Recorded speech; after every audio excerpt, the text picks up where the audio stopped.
나폴레옹 1932년 11월 4일 프랑스 및 유럽의 국왕들을 상대로 싸운 프랑스 공화국을 굴복시킨 일개 코르시카인 나폴레옹은 프랑스 혁명이 한창일 때 나타났다. 그 무렵의 프랑스는 머리를 꼿꼿이 쳐들고 자부심이 강해 속박을 거부했던 한 마리 빛나는 야생마였다. 안장과 재갈을 거부하는 성난 울음소리로 세계를 놀라게 한 이 젊은 망아지는 코르시카의 한 젊은이를 등에 태웠으며 그는 이 말을 타고 많은 무공을 세웠다. 더구나 그는 이 분망한 야생마를 완전히 순종시켜 야성과 자유의 기계를 없애는 데 성공했고 그것을 압박하여 마침내 자신과 함께 쓰러질 때까지 온 정력을 다 짜냈다. 그러면 나폴레옹은 과연 어떤 사나이였던가? 나폴레옹 보나파르트는 1769년 프랑스 영토인 코르시카 섬에서 태어났다. 그는 프랑스계 코르시카인의 이탈리아인의 피가 섞인 혼혈아로서 사관학교에서 훈련을 받았으며 혁명기간 중엔 자코뱅 당원이었다. 그러나 그는 다만 이익을 얻기 위해 자코뱅 당에 가입했지 그들의 이상을 신봉하고 있었던 것은 아니었다. 1793년 툴롱에서 그는 멋진 첫 승리를 거두었다. 툴롱의 부유층들은 혁명정권 하에서 자기 재산이 상실될 것이 두려워 영국군을 끌어들이고 프랑스 해군의 잔존 세력을 인도하여 영국군과 합세케 했다. 이 손실을 메우기 위해 불구자위의 모든 남성과 심지어 여성까지도 군대에 소집되어 이 반란을 진압했다. 나폴레옹이라는 별은 이때부터 빛나기 시작해서 24세의 새파란 나이에 장군이 되었다. 그런데 얼마 후 로베스피에르가 처형되면서 그도 사건 속에 휘말려 로베스피에르 일파로 의심받게 되었다. 그러나 그 당에 소속된 당원으로서는 유일하게 나폴레옹 혼자만 남아 무사히 넘어갔다. 그 뒤 총재정부가 서자 나폴레옹은 눈 하나 깜짝 않고 민중을 사살할 수 있는 반혁명 지도자임을 입증했다. 이것이 바로 1795년의 유명한 포도탄의 총격이다. 바로 이날 나폴레옹은 공화국에 상처를 입혔고 그 뒤로 10년도 채 지나기 전에 공화국을 멸망시키고 프랑스의 황제가 되었다. 1796년에 그는 이탈리아 방면 군사령관이 되어 북부 이탈리아에서 빛나는 전과를 올려 유럽을 놀라게 했다. 프랑스군은 그때까지 어느 정도 혁명의 열기는 남아있었지만 군복도 군화도 식량도 돈도 없는 상태였다. 그는 누더기를 걸치고 맨발로 나선 군대를 지휘하여 그들이 비옥한 이탈리아에 닿기만 하면 식량과 멋진 노획물을 손에 넣게 한다는 약속을 한 뒤 알프스를 넘는 강행군을 감행했다. 한편 그는 이탈리아 국민에게는 자유를 약속했다. 그는 압제자로부터 그들을 해방시키기 위하여 쳐들어오는 것이라고 했다. 그야말로 혁명적 은사와 약탈 강도를 뺨칠 만한 관계가 아닌가. 이처럼 그는 교묘하게 프랑스인과 이탈리아인의 감정에 두루 호소했는데 이때 이탈리아인의 피가 섞였다는 사실이 더욱 효과를 높였다. 승리를 거듭함에 따라 그의 위세와 신망은 더욱 높아져 명성이 널리 퍼지게 되었다. 군대에서는 최하급 졸병들과 침식을 같이 하고 치열한 기습에도 반드시 자기가 선두에 서서 그들과 함께 위험한 고비를 넘겼다. 그는 부하의 공훈에 늘 신경을 쓰면서 화약 연기와 총탄 속에서도 때를 가리지 않고 포상을 했다. 부하들에게는 꼬마 하사라는 애칭으로 불리면서 마치 형제처럼 다정하게 너 나로 통하곤 했다. 이 젊은 장군이 20대쯤에서 벌써 프랑스 병사들의 우상이 되었다는 것은 별로 이상할 것이 없다.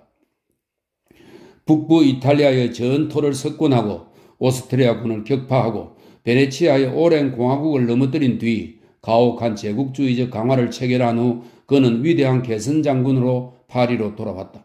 그는 이미 프랑스를 정복하기 시작한 것이다. 그러나 권력을 잡기엔 때가 이르다고 생각했던지 그는 다시 군대를 이끌고 이집트로 향했다. 이집트는 당시 오스만 터키 제국의 일부가 되어 있었다. 그러나 이 제국은 쇠퇴하여 터키인 술탄의 통치 명목하에 사실상 맘루크족이 이집트를 지배하고 있었다. 이집트도 혁명과 발명의 물결에 휩쓸리긴 했겠지만 아무튼 중세 그대로의 생활 방식이었다. 나폴레옹이 카이로에 접근하자 눈부실 정도로 고운 비단옷 위에 다마스커스 풍의 갑옷을 걸친 맘루크의 한 기사가 프랑스군이 지휘자에게 말을 달려 도전했다고 전한다. 이 불쌍한 사나이는 무사길의 일전이 아닌 일제 사격을 당해버렸다. 그 뒤 얼마 안 가서 나폴레옹은 피라미드 싸움에서 승리했다. 그는 극적인 포즈를 좋아해서 휘와 군대의 진도에 말을 타고 나서며 피라미드 앞에서 병사들아 40세기의 세월이 그대들을 굽어보고 있도다고 외쳤다. 지상전의 영웅 나폴레옹도 해상에서는 별 수 없었다. 그는 해전 전술을 몰라 아무리 봐도 유능한 제독은 아니었던 것 같다. 이때 영국은 지중해 방면 해군 지휘관 중에서 한 천재를 가지고 있었다. 그가 바로 넬슨으로 그는 대담무쌍하게 한 번은 항만 안까지 밀고 들어와 나일강의 전쟁이라 불리는 싸움에서 프랑스 함대를 격파했다. 나폴레옹은 외국에서 고립되어 할 수 없이 몰래 탈출해 프랑스로 돌아오는 데 성공했으나 동방 원정군은 잃어버릴 수밖에 없었다. 나폴레옹이 이집트에서 돌아왔을 때 프랑스는 궁지에 빠져 있었다. 총재 정부는 신용을 잃어 인기가 없었으며 사방에서 공격을 받고 있었다. 귀국한 지 1개월째인 1799년 11월 나폴레옹은 동생 루시앙의 원조로 공회를 강제 해산하고 헌법을 폐기시켜버렸다. 이 쿠데타의 성공으로 나폴레옹은 화려하게 정치 무대에 등장했다. 그가 승리할 수 있었던 것은 민중이 그를 신뢰하고 인기도 있었기 때문이었다. 혁명은 벌써 오래전부터 파탄되었고 민주주의마저 자치를 감춘 상태였다. 나폴레옹은 3명의 집정관을 두는 시인헌법에 기초하여 주석 집정관이라는 최고 지위에 올라앉았고 임기는 10년으로 되었다. 이 시인헌법은 국민투표에 붙여져 거의 반대 없이 300만 표 이상을 얻어 채택되었다. 그가 자기들에게 자유와 행복을 가져다 주리라는 믿음으로 프랑스 국민은 일체의 권력을 주저없이 맡긴 것이다. 나폴레옹은 벌써 시인헌법이 통과도 되기 전인 쿠데타가 일어난 그날 밤에 법정 기초를 위한 두 위원회를 임명하여 독재를 위한 첫걸음을 내딛었다. 물론 나폴레옹도 참가하여 긴 토론을 거친 뒤 1804년 법전은 최종적으로 통과되었고 이를 나폴레옹 법전이라고 불렀다. 혁명 사상면에서 또는 근대적 기준에서 본다면 이 법전은 진보된 것은 결코 아니었다. 그러나 그것은 기존 질서에 대해서는 하나의 진보이며 그로부터 100년간 그런대로 유럽의 본보기가 되었다고 할 수 있다. 그는 그 밖에 여러 가지 방법으로 행정의 간소화와 능률화에 힘썼다. 임기 10년의 주석 집정관으로 임명된 지 3년 만인 1802년 그는 다시 종신 집정관으로 임명됨으로써 영구 집권을 위한 기틀을 마련했다. 공화국은 몰락했다. 그는 이제 칭호 이외에는 완전히 군주와 다를 바가 없었다. 그는 프랑스의 전능자가 되어 구식군주를 그대로 따랐다. 그는 전통이나 신격화로 자기 지위를 보장할 수 없다는 걸 알고는 자기의 뛰어난 능력과 인민, 특히 농민들에게 얻은 인기를 바탕으로 버텨나갔다. 농민들은 그 때문에 농토를 얻을 수 있었다고 생각해 그의 전 생애를 통해 가장 충실한 지지자였다. 내가 호사꾼이나 잔소리꾼의 의견을 무엇 때문에 받아들이겠는가? 내가 받아들이는 의견은 단 하나뿐이다. 그것은 농민의 견해이다. 언젠가 나폴레옹은 이렇게 말했다. 그러나 끊일 수 없는 전쟁으로 농민들은 그들의 자식을 빼앗겼고 오래지 않아 피폐했다. 이 지지 세력의 퇴조에 따라 나폴레옹이 쌓아올린 누각도 흔들리기 시작했다. 황제 자리에 앉아있던 10년 동안 그는 유럽 대륙의 각지에 싸움을 걸어 눈부신 승리를 얻었고 전무후무하게 모든 인민을 그의 발밑에 꿇어 엎드리게 했다. 전 유럽은 그의 이름에 떨었으며 오스트리아, 프로이센, 러시아가 굴복했고 잇따라 스페인, 이탈리아, 네덜란드, 독일 그리고 바르샤바 공국으로 불리는 폴란드도 종속국이 되었다. 옛날부터 명목만 살아있던 신성 로마 제국도 마침내 이때 최후를 고했다. 유럽 열강 중에서 영국만이 재화를 면할 수 있었다. 나폴레옹에게는 평생 원수 같던 바다가 영국을 구한 것이다. 그리고 바다 때문에 안정이 보장된 영국은 그에게는 가장 크고 오만한 적이었다. 1805년 10월 21일 영국의 넬슨 제독은 다시 스페인 남단 트라발카 해안에서 프랑스와 스페인의 연합함대와 싸워 대승리를 거두었다. 넬슨이 그의 함대에서 영국은 각자가 그 의무를 다할 것을 기대한다는 유명한 신호를 올린 것은 이 해전 직전의 일이었다. 넬슨은 승리의 순간에 전사했으나 영국 국민에 의해 길이 찬양받고 있으며 런던의 넬슨 기념비와 트라팔가 광장으로 기념된 그의 승리는 나폴레옹의 영국 침략 야욕을 분쇄했다. 나폴레옹의 영국에 대한 전 유럽 항만 폐쇄령을 내려 이에 보복했다. 장사꾼이 영국에게 교통을 차단하면 굴복할 것 같아서였다. 그러나 반대로 영국 측에선 이들의 항만을 봉쇄하여 나폴레옹 제국과 미국, 그 밖에 다른 나라와의 무역을 차단했다. 영국은 또 끊임없이 나폴레옹의 적국과 중립국에 황금을 뿌려 그를 고립시키려 했다. 그뿐만 아니라 영국이 나폴레옹에 대해 취한 수단에는 프로파간드, 즉 선전이 있었다. 이것은 신식 전투 방법이었는데 그때 이후 어떤 공격에나 흔히 볼 수 있게 되었다. 프랑스, 특히 나폴레옹에 대한 신문의 공격이었다. 신황제를 비웃는 온갖 종류의 평론, 팸플릿, 삐라, 포스트, 그리고 악의로 가득 찬 선동적인 기사가 실린 신문이 런던에서 발행되어 비밀리에 프랑스로 우송되었다. 오늘날에는 신문에 의한 악의의 중상은 근대전쟁의 불가피한 요소로 되어 있다. 나폴레옹은 어딜 가든지 프랑스 혁명 비슷한 것을 들고 나왔다. 그런 이유로 그가 정복한 여러 나라 인민들은 그에게 적의를 심하게 보이지 않았다. 그들은 자신들을 압박하는 봉건적 지배자에 질려 있었다. 나폴레옹은 이것을 이용하려고 진군과 함께 봉건제도를 단번에 소탕하였다. 스페인에서는 종교재판을 철폐시켰다. 그런데 그 자신이 무의식적으로 들고 나온 민족주의 정신이 도리어 그를 몰아세워 그 목숨을 빼앗아가게 되었다. 그는 지난날의 국왕이나 황제를 잘 압도했지만 자신에게 반항하는 전 인민을 정복할 수는 없었다. 스페인 국민은 그에게 반항해 여러 해에 걸쳐 그의 에너지와 재력을 소모케 했다. 독일 국민 또한 나폴레옹의 두려운 강적, 폰 슈타인의 지휘 아래 조직되어 독일 해방전쟁을 벌였다. 이처럼 나폴레옹의 스스로 불러일으킨 민족주의는 해상 세력과 결속하여 그의 몰락을 가져다 준 것이다. 하지만 어차피 전 유럽이 일개 독재자에 의해 다스려진다는 것은 좀처럼 있을 수 없는 일이었다. 후일 나폴레옹이 내게 몰락을 가져온 것은 타인의 죄가 아니다. 나 자신이 최대의 적이며 나의 불행한 운세가 원인이었다고 수려했을 때 아마도 그것이 정확한 지적이었으리라. 이 천재적 인물에게는 두드러진 결함이 있었다. 그의 생애를 통하여 마음 한구석에 높은 지위는 얻었지만 평민 출신이라는 열등감이 있었다. 그것을 씻기 위해 그는 구식 국왕이나 황제와 같은 대우를 받으려는 욕망에 불탔다. 그는 일족의 영달을 위해 무능한 형제들을 국왕이나 군주의 자리에 앉혔다. 나폴레옹은 또 왕통의 기초를 닦기에 힘을 다했다. 그가 무대에 막 등장하여 아직 이탈리아 원정도 하지 않았고 별로 유명해지지도 않았을 때 그는 미인이긴 했으나 반미치광이 같았던 귀부인 조세핀과 결혼했다. 왕통 건설에 야심이 있었던 그는 조세핀과의 사이에 아이가 없자 크게 실망했다. 그는 이 때문에 그녀를 사랑하면서도 이혼할 결심을 하고 러시아의 공주를 원했다. 그러나 알렉산드르 1세가 동의하지 않았다. 나폴레옹이 확실히 유럽의 주인공이 되어가기는 했지만 그래도 러시아 황족과의 결혼을 노린다는 것은 너무 건방진 수작이라고 생각했던 것이다. 이렇게 되자 나폴레옹은 오스트리아의 합스부르크 황제인 프란츠 1세를 협박해서 그의 딸 마리 루이즈를 내놓게 했다. 그녀에게 아들 하나를 얻었지만 그는 지적인 면이 결여된 단정치 못한 그녀를 전혀 사랑하지 않았다. 후에 그녀는 공경에 처한 나폴레옹을 버렸다. 어떤 점에서는 그 시대의 수준을 능가했던 이 사나이가 이토록 재래왕실의 허식에 집착했던 것은 이해하기가 어렵다. 더구나 항상 그는 혁명적인 은사를 썼고 늙은 국왕들을 조롱하지 않았던가. 그는 계획적으로 혁명과 새로운 질서를 배반했으나 구질서 또한 그에게는 맞을 수가 없었다. 결국 그는 어디에도 속하지 못하고 양틈에 끼어 몰락한 것이다. 군사적 영광의 시대는 점점 어둠에 쌓이기 시작하여 대신들은 업무와 책동을 시작했다. 나폴레옹의 일가 역시 어머니와 루시앙만 빼놓고 모조리 난동을 부려 그를 괴롭혔다.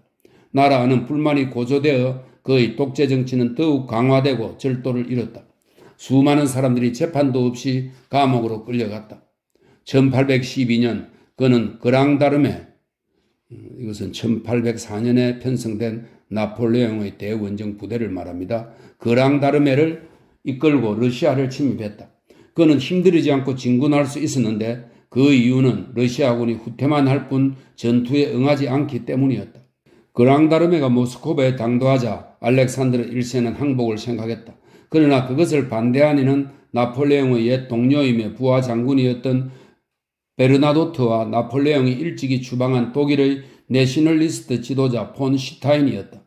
러시아에는 적을 불로 찢어 격퇴시키기 위해 사랑하는 도시에 불을 질렀다. 모스크바에서 초기울을 맞은 나폴레옹은 돌아갈 결심을 했다. 그러나 코자크 병에게 끊임없이 습격당하고 위협을 받은 그랑다르메는 나고 부대와 연락이 끊긴 채 눈보라치는 눈더미 속을 신음하면서 걸어갔다. 그랑다르메는 그대로 유령이 되어버렸다. 나폴레옹도 말을 버리고 진위병과 함께 걸었으며 나중에는 그 엄청났던 대부대가 죽어가고 낙오되어 극소수의 인원만 남아 돌아가게 되었다. 이 러시아 원정은 프랑스에게는 일대 타격이었고 인력은 크게 소모됐다. 그렇지 않아도 쇠약했던 나폴레옹은 한층 노화하여 주의력은 산만해지고 긴장을 견뎌낼 수가 없게 되었다. 그러나 사방으로 적에게 둘러싸인 그는 쉴 수조차 없었다. 이제는 직계 장군 중에서조차 배반자가 나왔고 지칠 대로 지친 그는 자포자기하여 1814년 4월 황제 자리를 물러났다. 유럽의 새로운 지도를 만들기 위해 유럽 열강들의 대회의가 비엔에서 개최되었다. 거기서 우선 나폴레옹을 배제시키기 위해 그를 지중해에 있는 한 작은 섬 엘바로 유배시켰다. 또 한 사람 부르봉가의 루이, 그는 길로틴으로 처형된 루이 16세의 동생이었다. 그 루이가 프랑스의 왕좌에 올라 루이 18세로 행세하게 되었다. 부르봉가는 이렇게 해서 부흥했는데 그와 동시에 옛날의 압제가 부활했다. 이것이 바스티오 점령 후 20년간의 온갖 눈부신 업적의 결과였다. 빈 회의에서는 국왕들과 대신들이 논의와 싸움으로 마냥 세월을 보냈다. 그들은 마음껏 활개를 치며 태풍이 지나간 후 평온함을 맛보고 있는 것이었다. 나폴레옹을 배반한 내통자 탈레랑은 그들 속에서 인기를 얻어 회의에서 중요한 역할을 담당하고 있었다. 여기에서 또 하나의 유명한 외교관은 오스트리아의 외상 메테르니였다. 1년도 채 못되어 나폴레옹은 그의 단신으로 조각배 몸을 싣고 용의주도하게 탈출하여 1815년 2월 26일 리베라의 칸느에 상륙했다. 그는 부르봉 왕가에 질려버린 프랑스 농민들로부터 열광적인 환영을 받았고 그의 옛날 병사들은 옛 지휘관 꼬마 하사를 보자마자 황제 만세를 외치며 그의 지휘 아래 들어갔다. 승리를 거둔 그는 자랑스럽게 파리에 입성했고 부르봉과의 국왕은 도망쳤다. 유럽은 다시 공포와 놀라움으로 허둥지둥했다. 비인의 천하태평이던 회의장은 일시에 긴장하여 춤과 주연을 멈추었고 국왕과 대신들은 공통된 공포로 말미암아 논쟁도 있고 나폴레옹 타도를 위해 결속했다. 전 유럽은 그를 향해 진군을 개시했고 나폴레옹은 두세 번 승리했으나 이미 프랑스는 싸움에 는드리가 나 대세가 기울어져 있었다. 그는 브뤼셀의 도시 근처인 워털루에서 영국의 사령관 웰링턴에게 대표했다. 파리에 입성한 지 100일 만의 일이었다. 그래서 그가 복귀한 이 기간을 100일 천하라 한다. 나폴레옹의 엘바섬 탈출은 그들을 경악시켜 엄중한 감시를 통감하게 했다. 그래서 영국에서 조용히 숨어 살고 싶다는 그의 호소에도 불구하고 그는 요 주의 죄인으로 데스양의 한 고도 센트 헬레나에 유배당했다. 그는 유럽의 포로가 되어 영국의 책임 아래 철저하게 감시당했다. 그는 5년 반 동안 센트 헬레나에서 난폭하고 야만적인 영국 사령관의 모진 학대를 받으며 어린 아들과의 편지 연락조차 허락받지 못한 채 산 송장으로 지탱했다.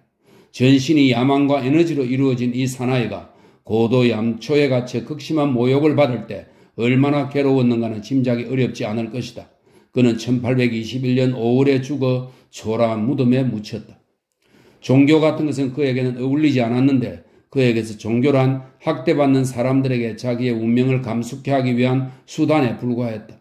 내가 어떻게 소크라테스나 플라톤을 단죄한 그리스도교를 신봉할 수 있겠느냐고 말했다. 그러면서도 그가 종교를 후원한 것은 다음의 그의 말에서 잘 설명된다. 종교는 평등의 관념과 천국을 연결하여 흔히 가난한 사람들이 부자에 대해 과격하게 대항하는 것을 막는 것으로 족하다. 종교는 기적에 대한 우리들의 기대를 만족시키며 우리들을 향료 상인의 가문에 넘어가지 않게 한다. 사회는 재산의 불평등 없이는 존립할 수 없다. 또 이 재산의 불평등이라는 것은 종교 없이는 존재하지 않는다. 산의 진미를 배불리 먹은 사람들을 보면서 굶주려 죽어가는 사람은 지고의 권력에 대한 신앙과 저승에서는 달리 재산 분배를 받게 되리라는 신념에 의해서만 위로를 받는다. 그의 전성시대에 그는 철학자이기에는 너무나 행동이 앞섰고 오직 권력의 재단에만 기도를 올렸다. 지나친 권세를 추구하는 것은 위험한 일이다. 개인이건 민족이건 권력을 추구하는 자는 조만간의 몰락과 붕괴에 직면한다. 그래서 나폴레옹은 멸망한 것이며 또 그는 멸망해야만 했다. 다시 군림한 부르봉가는 예전과 다름없이 인민을 착취하였다. 프랑스 국민은 나폴레옹이 죽은 지 9년 만에 왕조를 타도하였다. 그 후 다시 새 군주 정치가 등장했고 반돔 광장 기념탑에서 떼어버렸던 나폴레옹 동상은 다시 돌아오게 되었다. 이제 늙고 눈까지 먼 그의 어머니는 말했다. 또다시 황제는 파리에 돌아왔다고. 노동자들은 계급의식에 눈떠 사회에는 여러 계급이 있으며 상류 계급이 노동자 계급을 희생물로 삼고 있다는 것을 깨닫는다. 의식은 곧 불만과 반항을 낳게 하고 처음에는 막연하게 투덜대면서 불평을 하다가 때때로 들고 일어나지만 맹목적이고 사상적 기반도 든든치 못해 정부에 의해 손쉽게 진압당한다. 정부는 현재 대공장과 그 부속물을 지배하는 새로운 중간계급의 이익을 절대적으로 대표하고 있기 때문이다. 그러나 굶주림을 언제까지 견딜 수는 없는 일이다. 얼마 안 가서 가난한 노동자들은 동료들과의 단결에 의해 힘을 발휘할 수 있다는 것을 알았다. 그 결과 노동조합이 생겨서 노동자를 지키고 그 권리를 위해 싸우게 되었다. 처음에는 정부가 노동자의 단결을 탄압했으므로 노동조합은 비밀단체로 존재할 수밖에 없었다. 정부는 완전히 한 계급을 대표하고 있으며 수단 방법을 가리지 않고 그 계급의 이익을 보호한다는 사실이 점점 명백해졌으며 법률도 역시 계급법에 지나지 않다는 것이 드러났다. 노동자는 서서히 힘을 얻게 되어 노동조합은 강력한 조직이 되었다. 각종 노동에 종사하는 노동자들은 자신들의 이익은 오로지 착취를 일삼는 자본가에게 대항하는 길밖에 없다고 주장했다. 그래서 수많은 노동조합은 한 길을 걷게 되고 한 나라의 노동자는 하나로 뭉친 조직이 된다. 그 다음 각국의 노동자들이 단결하는 것이 또 하나의 과제가 되는데 그들 역시 자기들과 같은 배를 타고 또 적은 공통된 하나의 적이라는 것을 느끼기 때문이다.